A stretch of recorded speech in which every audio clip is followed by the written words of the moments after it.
En mi vida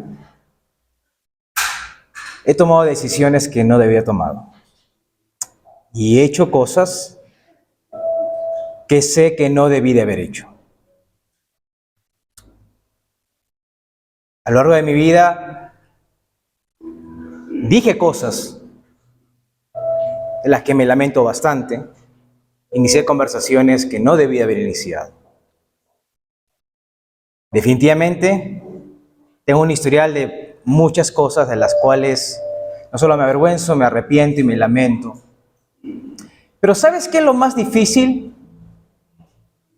Lo más difícil que me toca o me ha tocado. La persona más difícil a la que he tenido que perdonar. Y quizás me cuesta perdonar. Pero necesito empezar diciéndolo. Es a mí mismo. A mí mismo. No entiendo por qué es tan difícil perdonarnos a nosotros. Hemos aprendido durante las últimas semanas a extender el perdón a otros, a pasar por alto las ofensas. Aun cuando sentimos que Dios nos ha defraudado, confiar en sus planes. Y por más que Dios nos ha perdonado, a veces es difícil perdonarse a uno mismo. Porque definitivamente esta iglesia está llena de personas que, igual que yo, en un momento tomaron decisiones las cuales lamento. Y a una carga, desde una adicción, un clic para ver contenido que uno no debería estar viendo. Una adicción con una botella probablemente, que trajo dolor. En un momento de malestar, de ira, dijiste algo. Dijiste algo tan hiriente que quedó marcado en el corazón de personas que amabas. Quizás lo que sea es el trabajo. Muy buenos padres hoy se lamentan de haber sobreexagerado su jornada laboral. Y cuando por fin reaccionan se dan cuenta de que ya es tarde. Los chicos crecieron. Y hay una desconexión de generación en generación. Hicimos cosas, todos nosotros, que nos generan algún tipo de lamento. Un pensamiento. Somos muy buenos con otros, pero cuando miramos al espejo vemos al causante de todas nuestras desgracias. ¿En qué momento decimos? ¿En qué momento se me ocurrió puntos suspensivos? ¿En qué momento accedí a? ¿En qué estaba pensando? Y terminamos diciendo, soy de lo peor. Soy de lo peor. Ahora bien, antes de continuar, es importante, porque hoy día estaremos hablando sobre ese sentimiento de culpabilidad, de remordimiento. Hay que entender que no todo sentimiento de culpabilidad es el mismo, porque hay personas que equivocadamente están cargando una culpa que no les corresponde. El divorcio de unos padres, hijos hoy en día cargan con esta culpa. Si tan solo era mi responsabilidad mantener a papá y mamá unidos. Quizás la sociedad de una u otra manera nos han hecho sentir culpables. El abuso, personas que han sido abusadas sienten cierto grado de responsabilidad o culpa por el abuso sufrido. Las malas decisiones de un ser querido a veces generan en uno culpabilidad. Quizá debí de haber hecho más. Yo quiero que tú sepas que no es tu culpa. No es tu culpa. No es tu culpa. Y tenemos que abrazar esa verdad. Pero por otro lado, sí hay un sentimiento de culpabilidad por cosas que sí hemos hecho. Hay un remordimiento por situaciones en las que nos vimos envueltos. Pero aunque lo creas o no, este sentimiento puede ser una bendición. Este remordimiento puede ser hasta un regalo de Dios para nuestras vidas, porque puede conducirnos a cosas mejores. Puede guiarte a la mejor temporada de tu vida. El apóstol Pablo lo dijo claramente, siendo inspirado por el Santo Espíritu de Dios en el libro de 2 Corintios, en su segunda carta a la iglesia en Corinto, capítulo 7, verso 10. Él dijo lo siguiente, y presta atención porque yo creo que hoy la palabra es transformadora. Yo creo que hoy, si tú abrazas su palabra, su verdad, y la aceptas tal cual es, tu vida cambiará. Su palabra nos dice, la tristeza que proviene de Dios, el remordimiento, porque hay un remordimiento natural de cosas que permitimos que sucedan, pero dice que proviene de Dios. La tristeza, según Dios, produce arrepentimiento, que nos lleva a la salvación, de la cual no hay de qué arrepentirse. Pero, dice, mientras que la tristeza del mundo, ¿qué produce? Todos juntos decimos, muerte.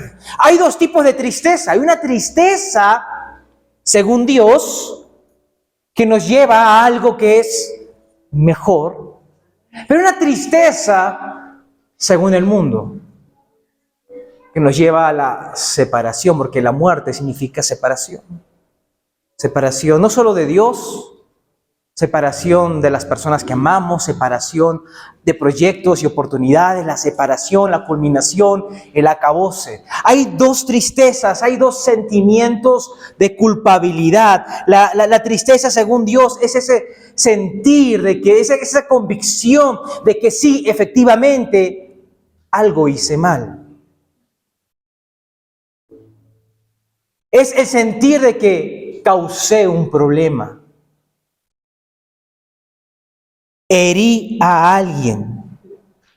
Pero el otro sentir es un sentir que termina en sepultura, en hundimiento, que no nos permite crecer. Un ejemplo de este tipo de remordimiento, según Dios, esta tristeza conforme a Dios, es la del apóstol Pedro. ¿Alguien ha escuchado sobre el apóstol Pedro? ¿Qué conoces de Pedro? Probablemente es más conocido por sus metidas de pata, por sus errores, por sus arranques, ¿no? Por sus, falta de control de su temperamento. Conocemos de él estas cosas. Y sí, él se iba de boca. Él publicaba cosas antes de tiempo, asegurando cosas que iba a hacer que quizás no terminaba haciendo. Este año voy a leer 50 libros en una semana. Y lo publicaba. Y no lo hacía. ¿No? Este año bajaré 80 kilos. Porque así era él. Impulsivo.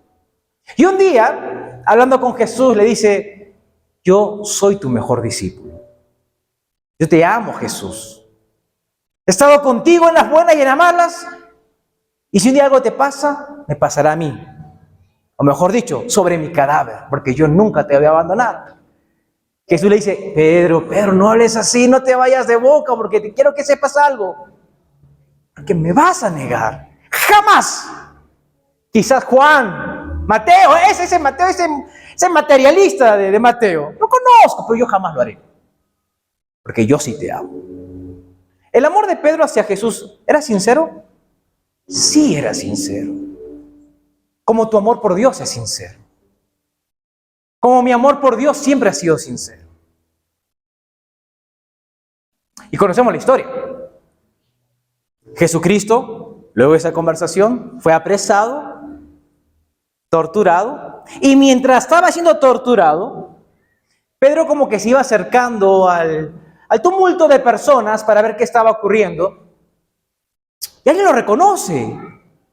Dice, tú eres parte de sus discípulos, ¿verdad? No, o sea, ¿de qué hablas? No lo conozco. ¿Jesús? ¿Jesús quién? No conozco a ningún Jesús. Otra persona también le dijo, no, sí, tú sí estabas con ellos. No, yo estaba en mi casa jugando Monopolio. Te estás equivocando, no soy yo. Y ahí tomamos la historia. En el Evangelio de Lucas, capítulo 22, verso 59. Como una hora más tarde, otro lo acusó. Seguro que este estaba con él. Miren que es Galileo. ¿Y qué responde Pedro en el verso 60? Hombre, no sé de qué estás hablando, replicó Pedro. Y en el mismo momento, esta ya era la tercera vez, en el mismo momento en que dijo eso, ¿qué sucedió? ¿Qué sucedió? Cantó el gallo. El Señor, y sobre esta parte, trata de imaginar el momento. Jesús está siendo abusado, maltratado, torturado. Probablemente está en el suelo, ensangrentado, y en el momento que canta el gallo, verso 61, el Señor se volteó y miró directamente a Pedro. Hicieron contacto visual. Pedro vio a Jesús, Jesús vio a Pedro. La distancia no la sé. No sé si es acá donde está Enrique, acá adelante, cerquita, donde está Johnny, donde está Esteban. No sé la distancia, pero hicieron contacto visual. En el momento que sonó, cantó el gallo, los dos voltearon a verse. Entonces Pedro se acordó, con una sola mirada, porque era imposible el intercambio de palabras entre Jesús y Pedro. Pero con solo la mirada, Pedro, dice la palabra, se acordó de lo que el Señor le había dicho. Hoy mismo, antes que cante el gallo, me negarás 3 veces. Verso 62, ¿y qué ocurrió? Salió de allí y lloró amargamente. No puedo creer lo que hice.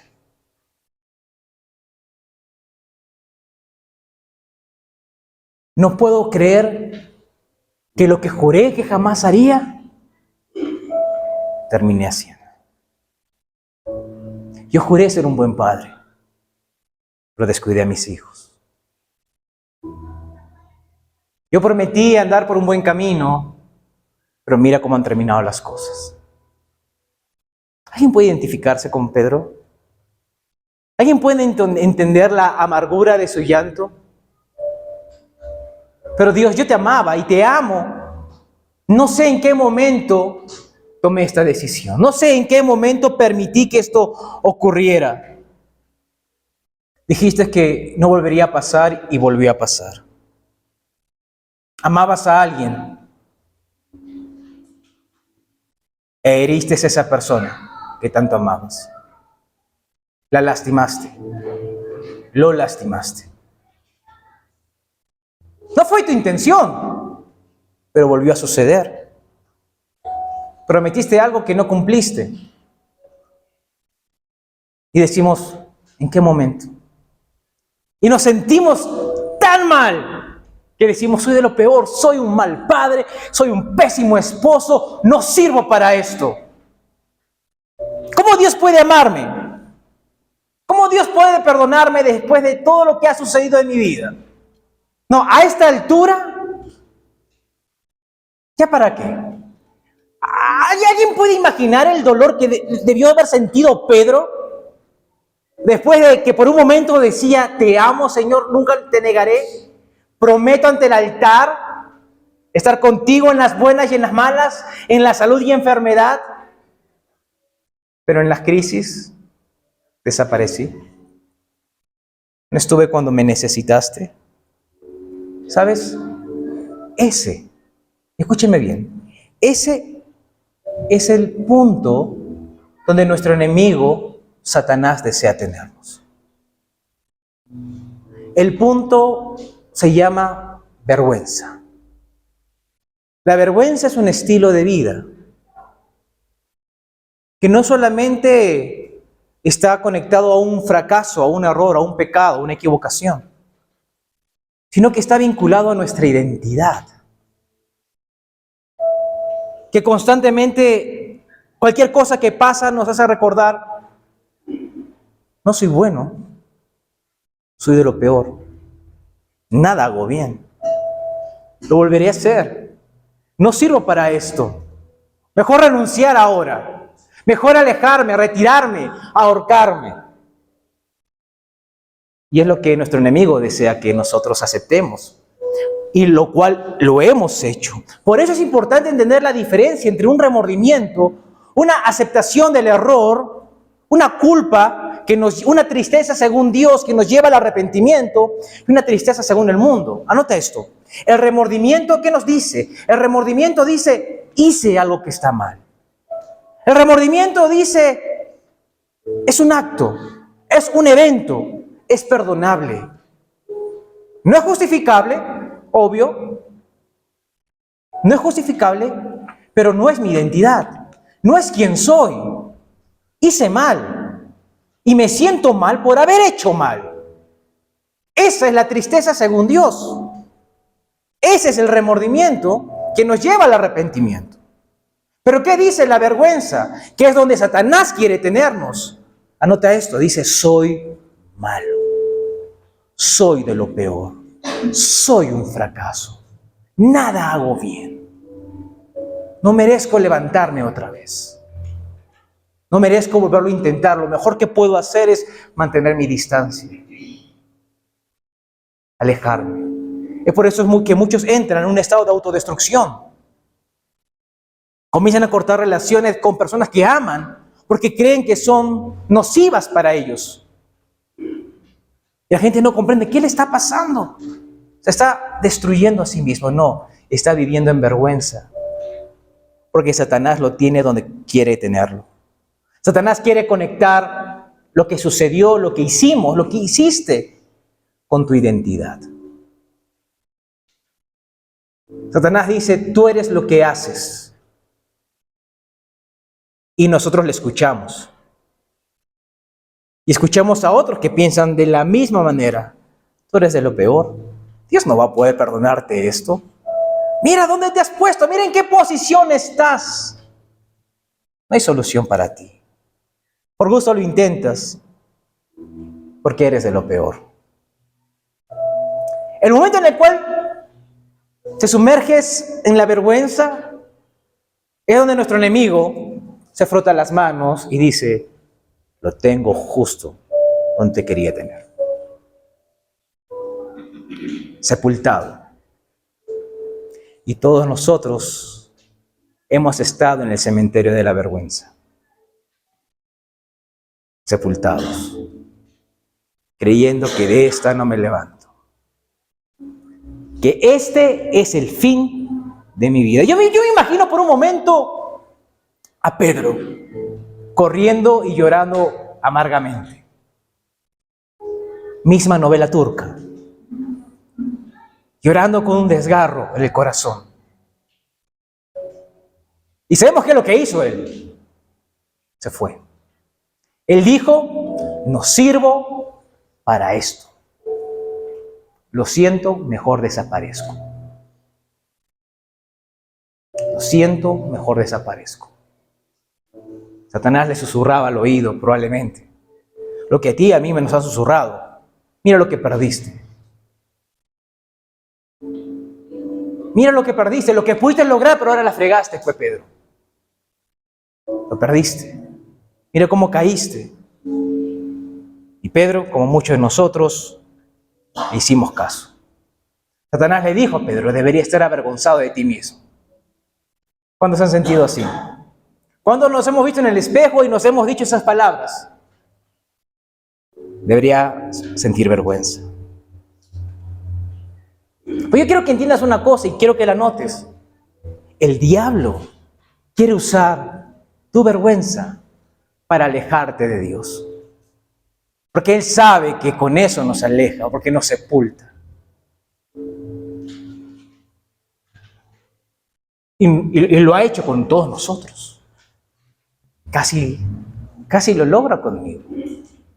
En una etapa, como te habrá pasado a ti, llega un momento en el cual dices, yo no quiero saber nada con nadie. No quiero saber nada de nada. Déjenme en paz. No quiero volverlo a intentar. Pero, todos digan pero. Siempre hay un pero. En toda desgracia siempre hay un pero.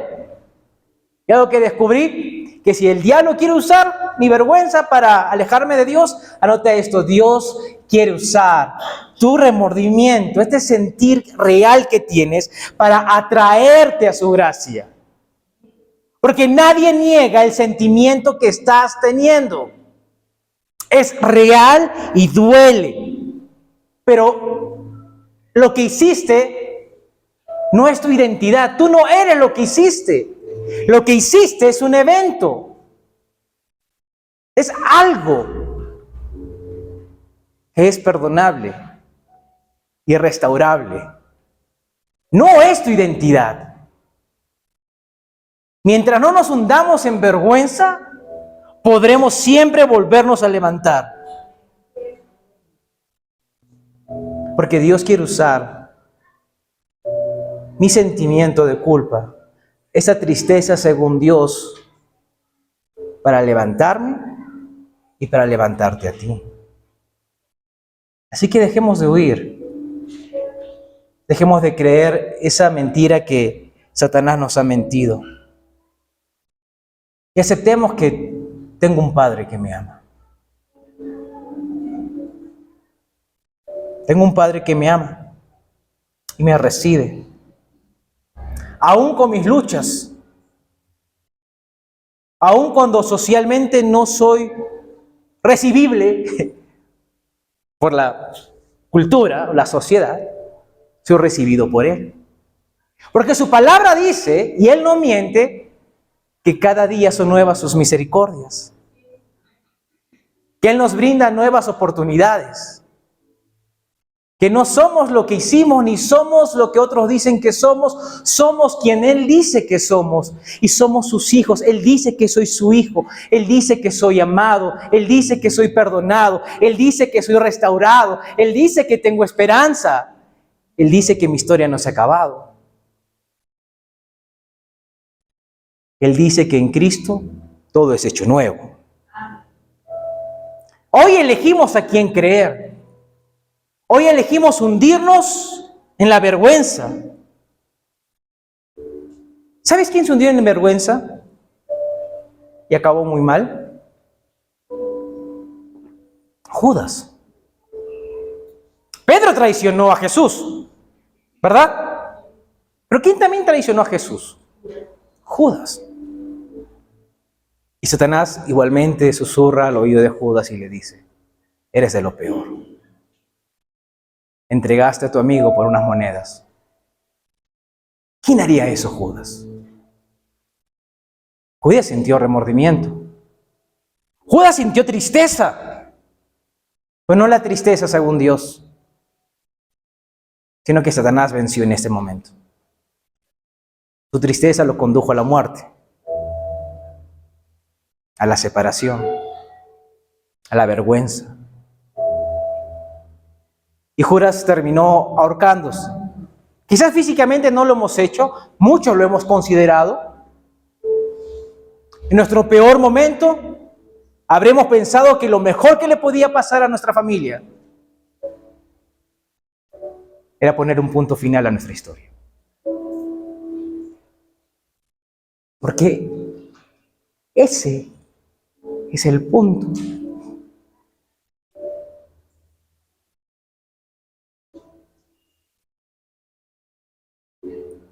Que Satanás quiere que estemos.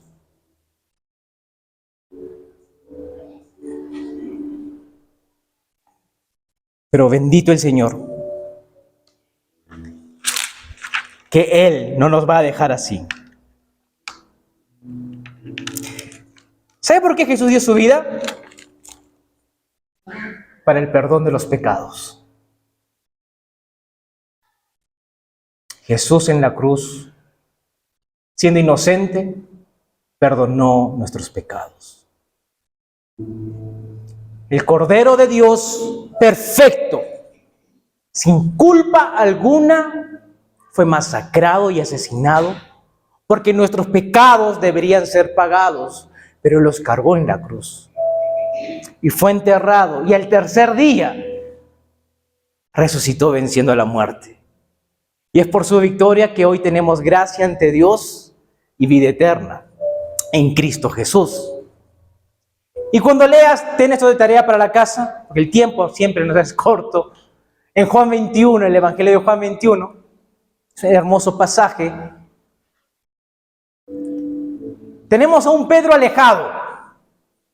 Pedro, como tú y yo, le echó tierrita, quizás tú, a tu relación, a tu trabajo, a la vida, a la familia, a algo le has echado tierrita. Y dijo, esto se acabó. No más. Y con dolor nos hundimos en nuestra vergüenza, deseando de que la gente nos olvide. Y ahí estaba Pedro, quien era alguien y dejó de serlo, avergonzado. Y Jesús se acerca, resucitado. La primera persona a la cual Jesús desea buscar, porque se encontró con discípulos, pero quien buscó de manera intencional fue el amigo que lo negó. ¿Pero para qué lo buscó? ¿Para recriminarle? ¿Para decirle, sí, pues eres de lo peor? La Reina Valera dice que le dijo, hijito. La NTV, otra traducción, lo llama amigo.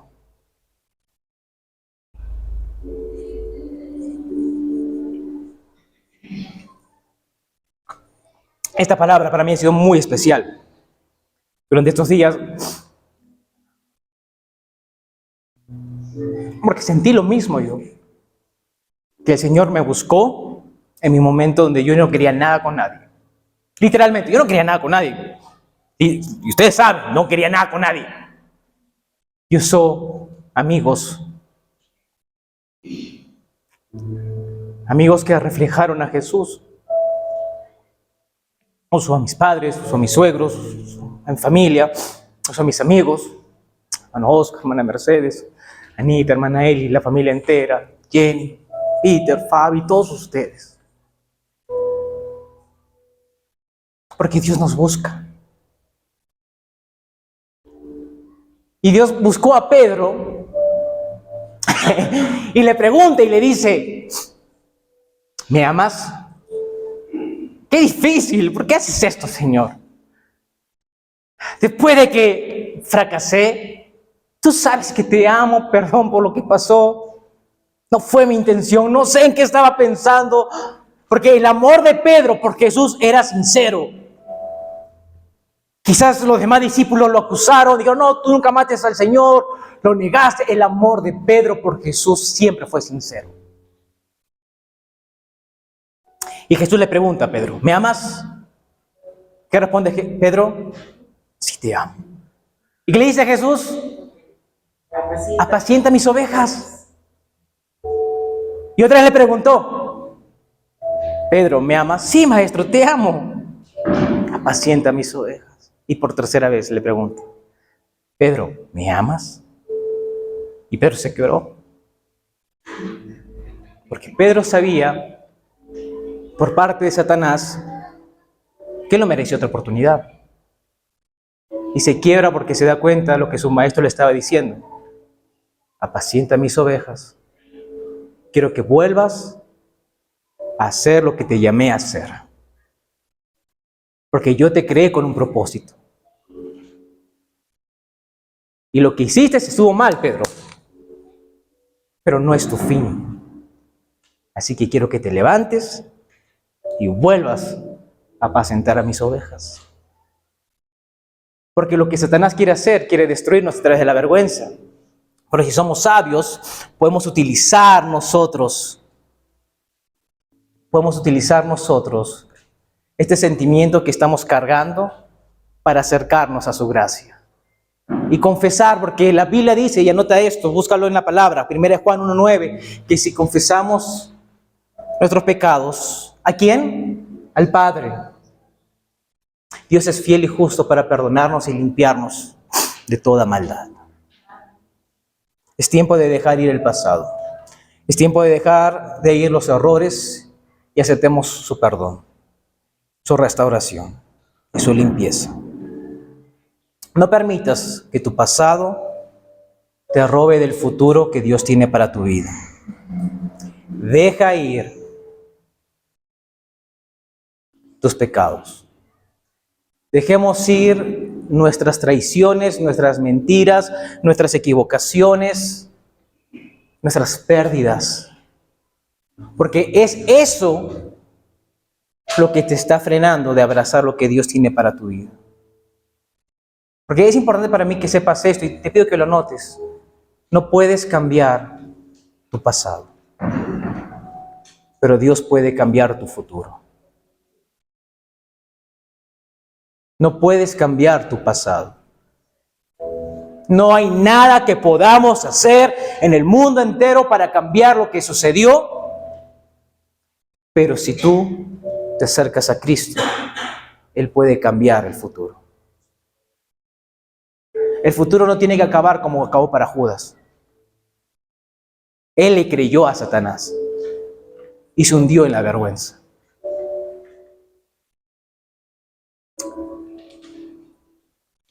Uno de los más grandes eventos del cristianismo fue el día de Pentecostés.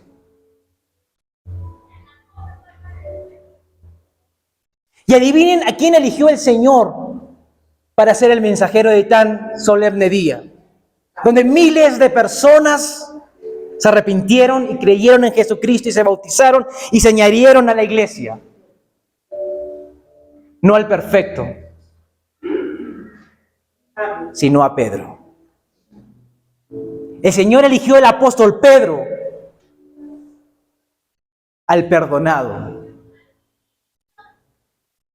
para llevar el mensaje que cambiaría o daría inicio mejor al gran movimiento de la iglesia. Y eso es lo más hermoso, que Dios nos mira a nosotros y no ve lo que tú y yo vemos en el espejo. Cuando nos vemos en el espejo nos vemos como fracasados. No sirvo para esto. Hemos sido perdonados para perdonar. Hemos sido amados para amar. El Señor cuando te mira a ti, mira tu propósito y te dice, volvamos a intentarlo. Quizás no salió bien esta vez, está bien, aún hay esperanza para ti. Yo no he acabado contigo. El Señor te dice el día de hoy que Él ha prometido que las cosas terminan para bien. Y si no están bien, es que aún Él no ha terminado de trabajar contigo.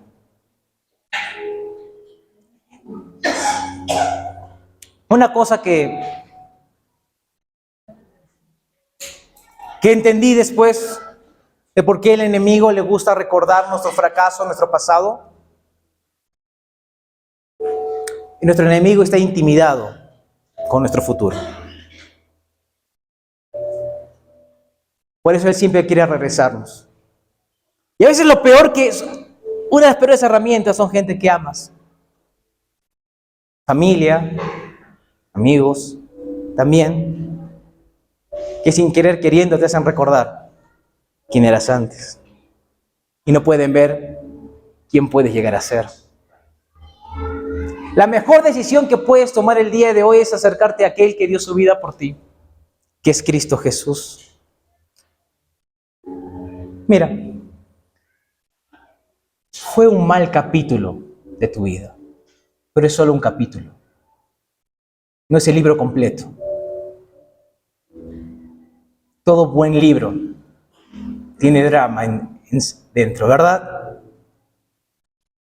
Es un capítulo, no es el final. Como leímos al comienzo en 1 de Juan, entre las alabanzas, el que ha nacido de Dios ha vencido al mundo.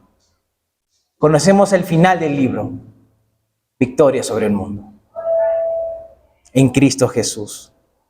Filipenses 1:6 nos dice, y estoy seguro de que Dios comenzó su buena obra en mí, el 22 de agosto del año 92.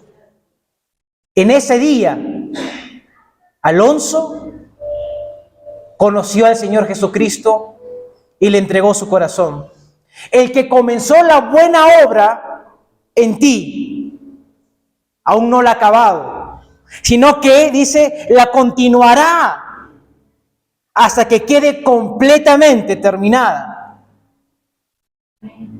Eres una obra en proceso. Estás en proceso. No estás acabado. Lo que otros ven como, ¿qué es esto? Esto es un desastre. Es Dios diciendo, espérate, ahorita va a quedar. Ahorita va a quedar. El otro día estábamos hablando con Johnny sobre la pintura en la Capilla Sixtina.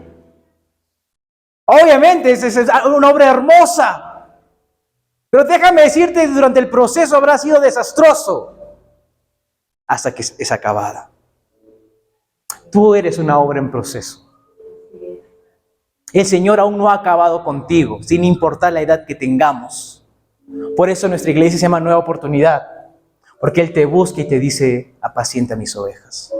Vuelve al ruedo, lleva tu dolor y deja ir el pasado.